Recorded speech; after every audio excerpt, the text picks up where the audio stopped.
From cults to chaos, to Berkeley to the stage. This is the terribly unconventional life of Adrianne Lenker.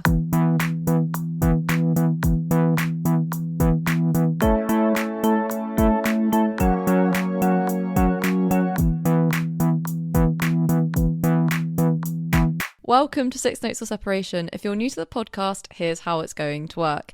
Every episode, I dive into an artist, exploring their lives, their music, their careers, and any scandals they might have got themselves twisted in along the way. But to keep things fun and to keep things fresh, I've put my own little spin on things. Oh, yes, I have. Each episode I do has to be linked to the previous and succeeding episode in some way.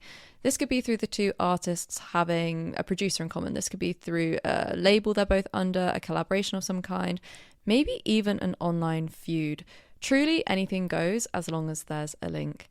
So, without further ado, we're going to get stuck into the artist whose troubled childhood and pained past has led her to writing deeply personal and poignant music. While she uses humility to distance herself from the high horse of fame, it's her harrowingly honest and deeply vulnerable music that keeps her close to her fan base and has won over the hearts of so many.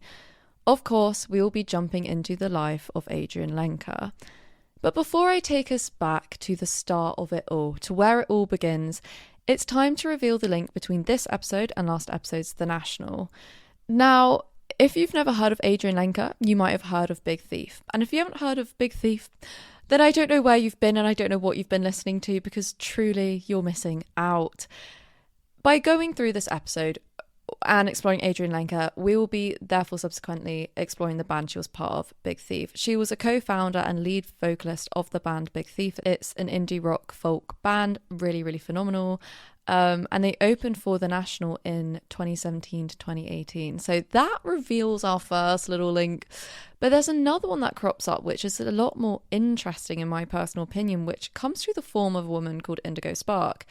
Indigo Spark is an Australian female artist who Lenker was in a relationship with, which we're going to touch upon later in the episode. But Adrianne produced Indigo's first album, Echo, in I think it was around 2019. So during that time they were together, and she put out her second album, Hysteria, in 2022, which was produced by none other than The National's Aaron Dessner. Oh yes, look at the link, more links, it's so fun. Aaron Dessner is an incredible producer. If you didn't listen to last episode, he's worked with the likes of Taylor Swift, Gracie Abrams, Ed Sheeran, Girl in Red, so many people. And he also produced on Indigo's album, which of course bridges the gap between Adrianne and Aaron Dessner and The National, I guess, Big Thief and The National. Another link which I'm also really enjoying, and it's quite a discreet one, is that the drummer of Big Thief, James Krivchenia, is a session musician and a session drummer for a lot of artists Aaron works with. So he'll hop on Taylor's, I think James did the drums on Taylor's versions, if that makes sense, like Taylor's TVs of albums. So with Speak Now, Taylor's version, I think he did some drumming on that. I think he did some drumming on Red. All of that Taylor's versions that Aaron Dessner helped produce, James was a session musician for. So that's another fun link, and that's all the links out of the way. But if you're hearing a lot of names that you don't recognise and you're a bit clueless to, number one, check out last episode's The National. And number two, look no further, for it's all going to get explained as I take you back to Indianapolis in 1991, where Adrianne Lenker is born.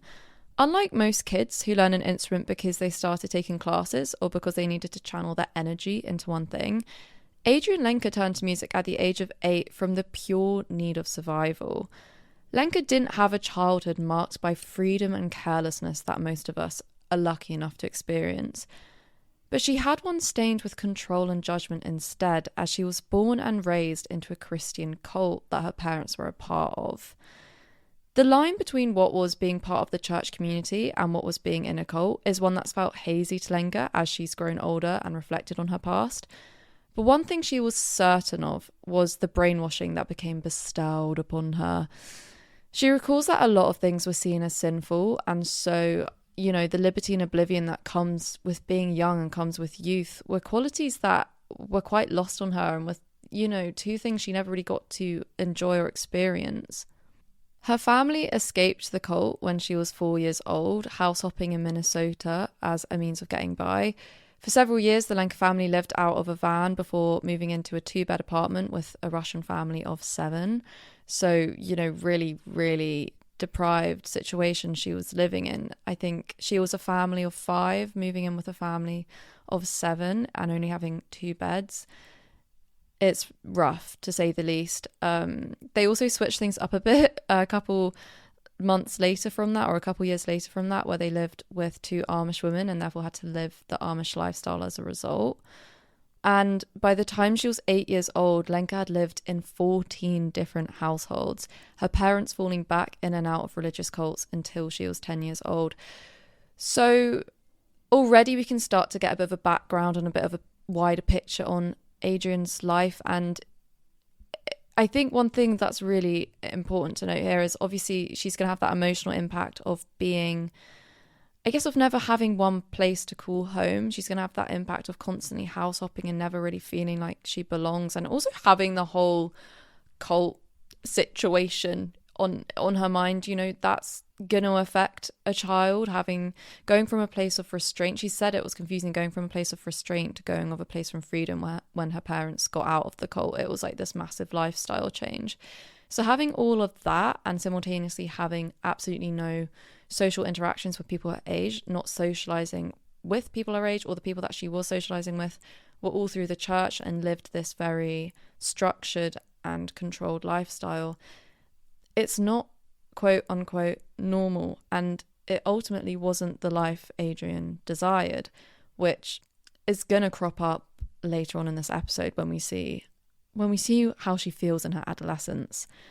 But what makes Lenker quite remarkable, and what's ultimately allowed her to win over so many hearts through her music, is the existential perspective that allows her to honestly evaluate any given situation fairly and sympathetically.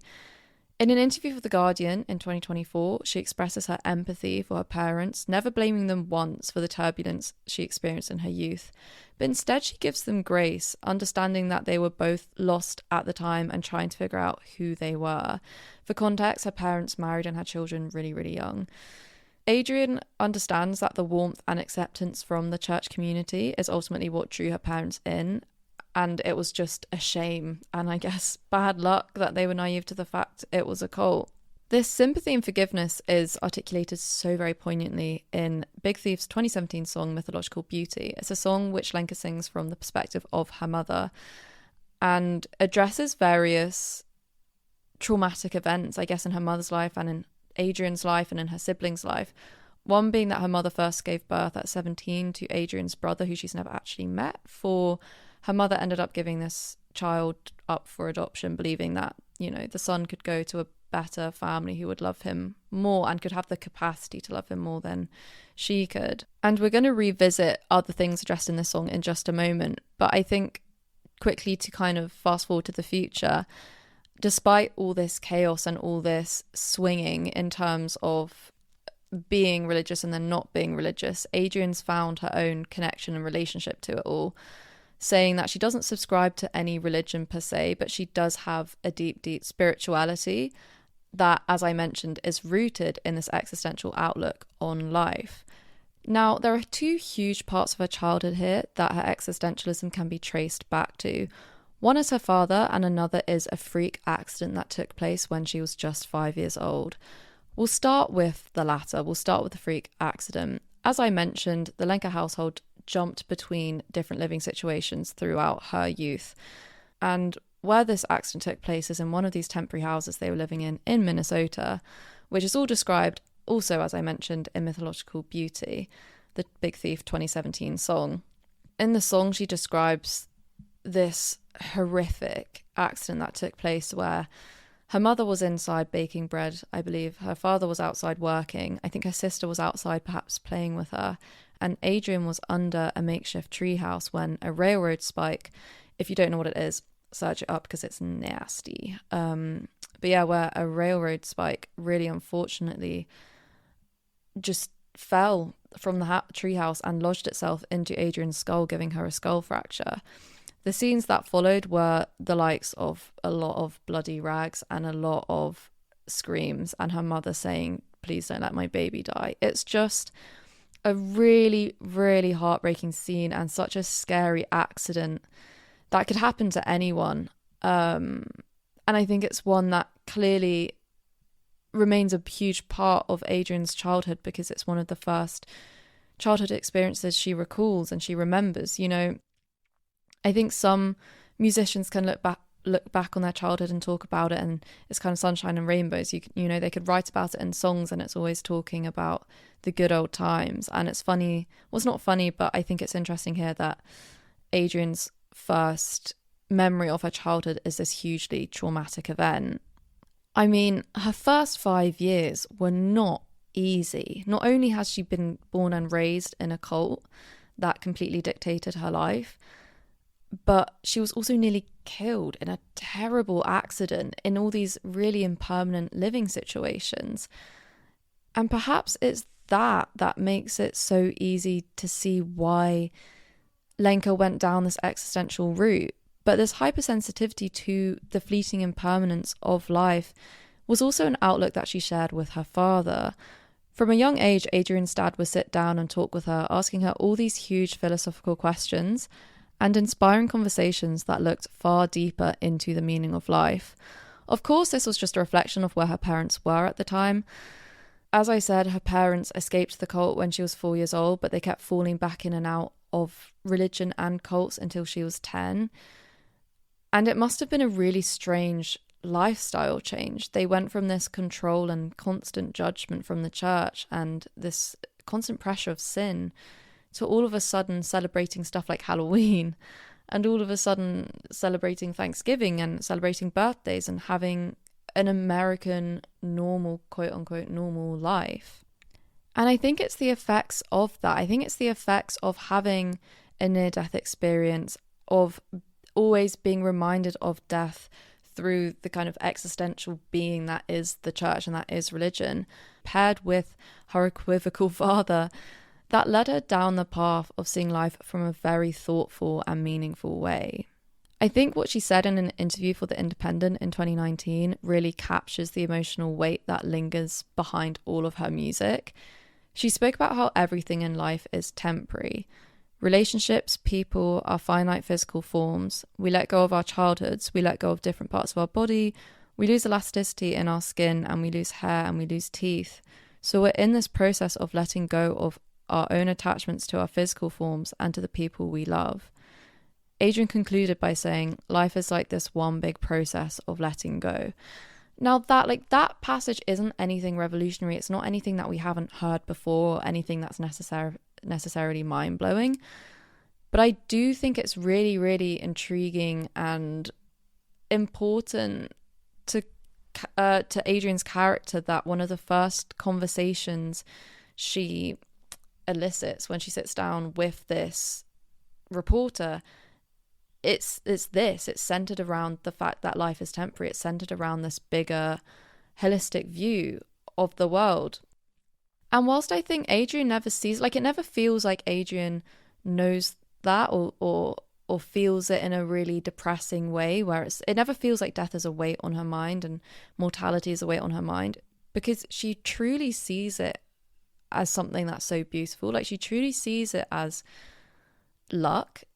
She's like, the fact that life is so rare, the fact that I get to be born at this exact moment and know the people that I know in my life, and the fact that I get to exist at the same time as the nature I'm surrounded by, is so rare and so lucky that you can't help but see beauty in it. That's her perspective. And I think it's an incredible perspective to live by. I think it's a perspective we should all live by, because she's so correct in that. It's such a rarity that we live at all, and it's such a rarity that we get to live in this exact time, that there is so much beauty to it when you think about it in that way. And I think that's ultimately what shines through in her music. She treats music with that same care and beauty for life, because it's artistic, it's art. I feel like she channels all of it into her music. which I suppose takes us nicely into the start of Adrianne's musical beginnings, into the start of her career where she very nearly became a child star. Again, everything seems to stem from her father. He was a songwriter by nature, skilled in the piano and guitar, and every few nights he would disappear into what Adrianne would describe as these trances. He'd be up for hours just lost and immersed in the music and the writing. That feeling of following inspiration is really what became Lenker's method of survival. Music is where she found her freedom after the control and dictation that came with her youth. Her dad taught her absolutely everything he knew. He taught her everything he knew about chords, everything he knew about guitar and songwriting, and actually ended up funding her career and sending her to work at such a young age, at the age of like 12, would send her on a bus and ship her off to his friends' houses who loosely worked in music, and then he would also make her work with professionals. And at the age of 8, Lenker wrote her first song. She sung about the pressure and responsibility she felt as the oldest of 3 siblings, which again, already at 8 years old, that takes such perspective to be able to do and such self-awareness to write. But it was that experience and that catharsis of getting the anger and frustration she felt at her life out through the music, which led her down this path of pursuing music professionally. Her dad managed her from the ages of 13 to 16 and booked her gigs at mic nights and bars. Her dad also took the little money he had and funded it into Adrianne's albums. In 2006, she released her debut album, Stages of the Sun, at 13 years old. But the craving to go to school and make friends became much, much more lucrative to her. Again, she's 13 years old. Not only did, at the time, not only did she not have an artistic vision, she didn't have an idea of what she wanted to sound like or even be like artistically. She also just wanted friends. She just wanted to live. She just wanted to not have this pressure of needing to be successful and needing to work and needing to make money, but just to be educated and to have a social life. As a result of this change in her, Adrianne's relationship with her father became very, very strained. So she ended up moving out and living with a friend, following the path of substance abuse. I also forgot to mention quickly that her parents did get a divorce when she was 12 years old, and whilst her siblings went to live with her mum, she obviously lived with her dad because of the music. And again, that would be another huge reason why Adrianne just wanted to go to school and wanted to socialise. Not only has she been deprived of it her whole youth, but she'd also been deprived of it in that adolescent stage when she didn't even have her siblings to converse with and to talk to. So I think it's so understandable that she wanted to go to school and free from her dad's pressure and free from the pressure to make music for success. Adrianne Lenker joined Berklee's 5-week summer program, attending it under a scholarship to avoid the costly fees. If you don't know Berklee, it's just a huge, huge, huge music school in the US, like the bee's knees of music schools. She loved it so much, she knew she'd have to find a way to be able to go there full time. So in the quietly confident manner that Adrianne is known for, she went up to the Dean of Admissions' office, told him she didn't know any music theory, but that she deserved to go to the school, and played him an original song. And what came from that must have been a huge emotional impact for the Dean, because he ended up pointing her in the direction of a band who was fundraising for a Berklee scholarship, which of course Adrianne then went on to be awarded with. Adrianne attended Berklee, becoming a promising and favourite student to her teachers, graduating and moving to New York to start her career as a musician. What's interesting about the origins of the band she'd co-founded, Big Thief, as I mentioned in the intro, is that a bit like her relaxed and spiritual approach to life of the kind of what will be mentality, Big Thief very much emerged in the same way. It emerged very, very organically.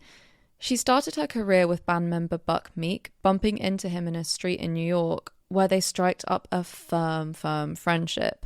Buck had graduated from Berklee the year Adrianne attended it, so their paths crossed over very, very loosely. I think they did one performance together, but I think Adrianne, being new to New York and new to living there alone, saw a familiar face in the street, said hello, and realised what a great friendship could come out of it. And not only that, but a musical partnership. For Buck Meek and Adrianne Lenker became known as Buck and Anne, and they hired out a van, toured for 2 years, playing any venue they could. They played schools, they played gardens, they'd play at barbecues, they'd play anywhere they possibly could, and would burn CDs and sell them in paper bags. And that is ultimately how they began making music. The quest for other band members came one day when Adrianne Lenker started to write more rock-inspired songs that obviously required more than just her and Buck, more than just her and a guitar. And just in the same way that Buck and Anne bumped into each other in a street, Buck and Olyarchik also bumped into each other in a street. I mean, all of it's so random how Big Thief came about, but I love that it's like that because it's very, very fitting to the nature of Big Thief and their ethos as a band. Max Olyarchik, who I'm talking about, becomes the third member of Big Thief. Max and Buck attended the same Berkeley summer camp that Adrianne attended, obviously at a different time, and hadn't spoken. You know, this was a decade before they bumped into each other in the street when they attended this summer program together. Hadn't spoken since, but obviously, because it's a familiar face in New York, they decided to strike up a firm friendship. And of course, after looking for a band member, Buck Meek goes, Max, would you like to join? And Max goes, I think I would. So now we have Buck, Anne, and Max. And then the last member comes about, James Krivchenia, who acted as their engineer at the time when Buck and Anne were making music. James would engineer their stuff. And he ended up just stepping up to be their drummer. And so Big Thief was very much born. With Max as the bassist, Adrianne on vocals, I believe Buck was also maybe on the keys and the guitar, and James as the drummer. Their debut album, Big Thief's debut album Masterpiece, came out in 2016, immediately striking up a fan base and success. Albeit a small fan base, a very grassroots fan base, but nevertheless a fan base. Their follow-up Capacity in 2017 landed them spots in many end-of-year best album lists. But in 2018, a bit of a shift for the band came after Adrianne and Buck, who had been together for 17 years and married in 2015, decided to get a divorce. Again, everything that takes place in Adrianne's life feels a bit backwards. What should be easy is hard, and what should be hard is easy. Where childhood should be easy and divorce should be hard, it ended up being the complete other way around for Adrianne. Unlike most bands who are destroyed by relationships, the divorce between Buck and Anne is what they've said has, if anything, strengthened their love for each other and strengthened their ability to songwrite together. The reasons for divorce were the ones we can all imagine. It's that lack of time apart and that lack of independence. I think when you have to work together, live together, tour together and love together, there's just no headspace or room to ever have time for yourself. And it just got too much. And also I think another big thing is that their relationship ended up distracting from the music. And that counteracts the whole purpose of Big Thief. Their whole ethos is that the music acts as a vessel for the band's love and friendship for each other. Although doing a couple of tours without Buck to give both of them space, the music is really what saved Adrianne and Meek's friendship, as it enabled them both to communicate and process their breakup in an equal and articulate way. If you think about it, Adrianne's going to be writing a ton of breakup songs, going to be writing a ton of songs about love, pain and grief, love, heartbreak and loss, all to do with Buck. And who's going to be having to play those songs every night? Buck. So it makes complete sense. And actually it feels quite healthy that they were able to do that. I mean, the other band members, I think Max was saying in an interview, it did get a bit awkward at times when he would have to look at Buck and be like, are you all right? Like, are you okay hearing this and playing this? Because obviously Adrianne writes in such a raw and harrowing way. But ultimately it's that playing together and that listening to each other and listening to Adrianne's lyrics that forced them to communicate and forced them to work through their breakup together and focus back on the music. And when both of them were asked about the divorce in subsequent interviews, it's clear that their love goes deeper than a breakup. Their love and respect and care for each other and friendship ultimately goes further than any discrepancies in a relationship could. Adrianne specifically said, what we were broke all the way down and then rebuilt itself out of the ashes. So, you know, a very lovely poetic way of saying that they're going to be forever friends. And the result of that forever strong friendship was 2 Grammy-nominated albums released in 2019 and a discography that very much intensified its roots in expressing love as well as heartbreak and grief. However, it wasn't long until Adrianne fell head over heels all over again for Australian solo artist Indigo Spark. Now we're on to Spark from the intro. Indigo and Adrianne dated for about a year from 2019 to 2020, but broke up around the pandemic, just like the whole entire nation. Adrianne wrote her 2 solo quarantine albums, Songs and Instrumentals, and Indigo wrote the Aaron Dessner produced 2022 Hysteria, both of their solo projects processing their breakup. And what's so funny as a consumer of both these albums is that I listened to these 2 artists and these 2 albums completely unrelated. I had no idea of the folklore, guys. I had absolutely no idea. I did not know that Adrianne and Indigo were in a relationship. I did not know that Adrianne had produced Indigo's first album. So I listened to Adrianne's songs, and that album, guys, phenomenal piece of work. Just so sad. So I would wish I had a better word to describe it, but it's so raw, and her writing style just cuts so deeply. Everything from the instrumentation to her lyrics to just the tremor in her voice, it really gets you. And I think what I loved about this album too were all the lo-fi sounds in it. You know, you had birds singing, you had the wind, you had rain, you maybe had leaves crunching and wind chimes. There was so much in there which connected to nature, and I think that really emphasized how raw the lyrics were. And with Indigo's Hysteria, I mean, I'm a bit biased because I love Aaron Dessner's production, so everything he touches I think is gold dust.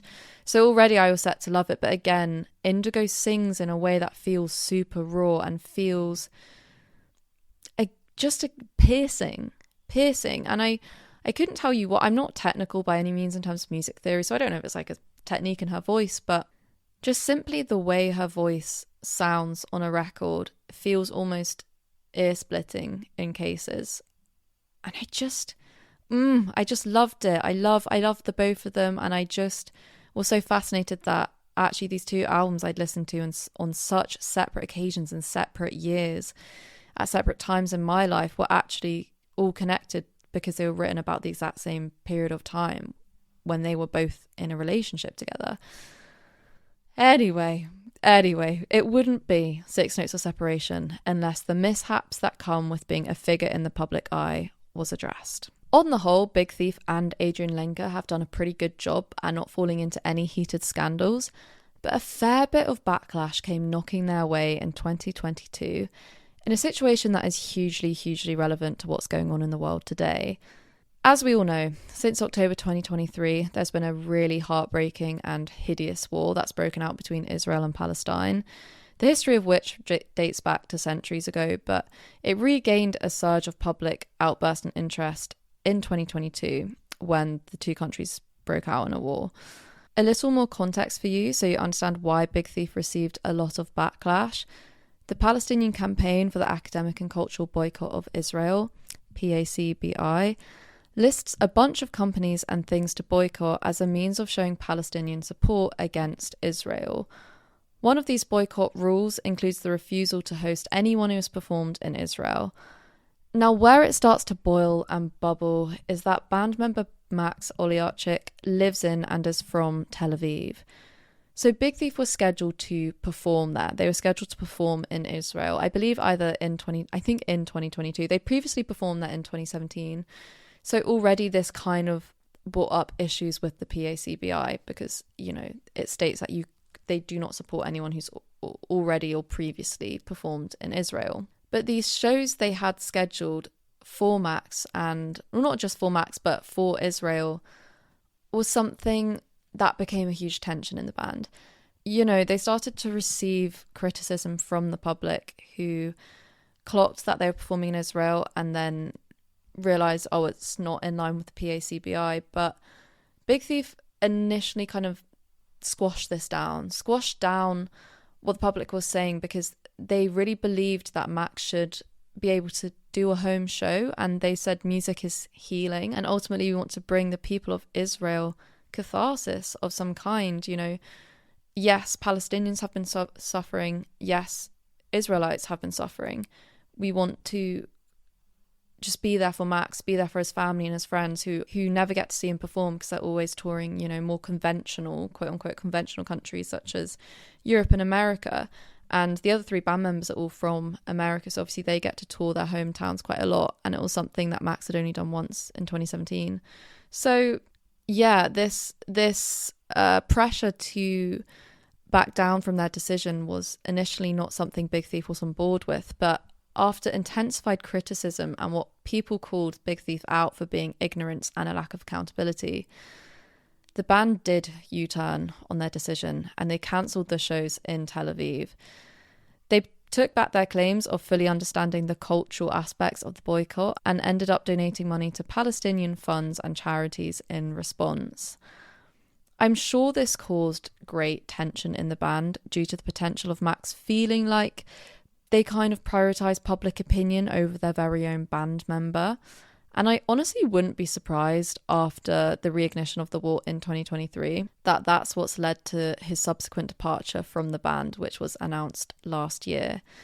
No one's come in to replace Max, and no one knows why he's specifically left Big Thief. The only thing we've kind of grappled from it is the statement they released saying that Max left for interpersonal reasons. But what we do know and what we can be assured of is that he would have departed with nothing but love and respect for his fellow bandmates, because forgiveness and understanding is what Adrianne injects into all aspects of her life. Every interviewer ever has said the communication that takes place between Big Thief is remarkable. They do not let things just brush under the carpet. If one of them in the band, I mean there's only 4 of them, but if one of them are having a day where they might be in a bad mood during soundcheck, they will all skip soundcheck and literally, I think this is from an interview somewhere, but they said that they would literally sit under a tree for hours and just talk it out and just therapize each other. So although he's left, I think it is safe to say that the band must have made that decision unanimously. So to conclude, although Lenker's life has been stained by the coercion of a cult, the trauma of a life-threatening injury and the chaos and upheaval that followed her parents, it's easy to see why her music is so vulnerable and so beautiful. It's truly just a reflection of everything Adrianne is known to be. Thought-provoking, raw, honest, overwhelmingly intense while simultaneously being quiet and distant. The fact that Adrianne feels as close to us as possible, articulating emotions with poignancy and precision, whilst also feeling ineffable and otherworldly in the way she conducts herself and maintains her privacy, is truly just a testament to the strong sense of spirituality and existential thinking she was exposed to from the very day she was born. And that's all there really is to it, guys. That's all there really is to Adrianne Lenker and Big Thief. Thank you all so much for listening. If you want to keep up to date with all things Six Notes or Separation, make sure to follow us on TikTok and Instagram at Six Notes Podcast. And I will be back very shortly with another really exciting episode. Oh yes, could that be subtle foreshadowing maybe? But I will be back with another episode on another artist where we'll be exploring the link between them and Adrianne Lenker.